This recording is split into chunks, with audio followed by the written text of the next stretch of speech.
आज मैं आपको बताऊंगी चंद देसी टोटके।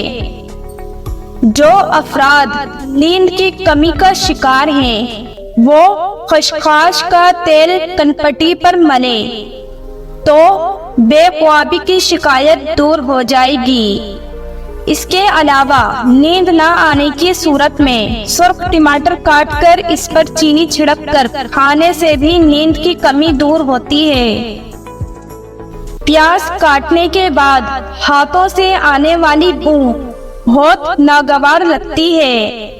इस बू को दूर करने के लिए उंगलियों पर नमक अच्छी तरह मलकर नीम गर्म पानी से धो लें। ख़वातीन अक्सर सब्ज मिर्चों को हाथ में पकड़कर काट लेती हैं, जिससे जलन महसूस होने लगती है। मिर्चों को लकड़ी के तख्ते पर रखकर इस तरह काटें कि आपके हाथ पर लगने ना पाए। अगर कभी बेध्यानी में लग जाए तो जलन दूर करने के लिए कपड़े धोने वाले नील में पानी घोलकर इसमें हाथ थोड़ी देर के लिए डिबोएं। फिर थोड़ी सी गुड़ की डेली को पानी में भिगो के उंगलियों पर मले, जलन दूर हो जाएगी।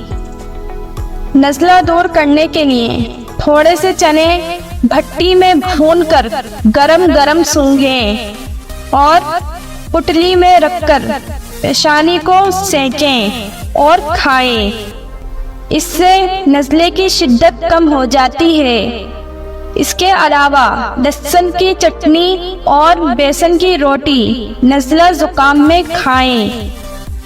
मछली की बू दूर करने के लिए इसको बगैर धोए नमक लगाकर 2 घंटे के लिए रख दें।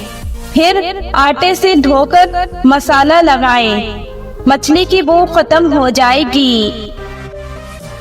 करेले लंबाई के रुख काटने से इनकी कड़वाहट बहुत कम हो जाती है। इन्हें लंबाई में काटकर नमक लगाकर 1 घंटे के लिए रख दें, फिर धो लें।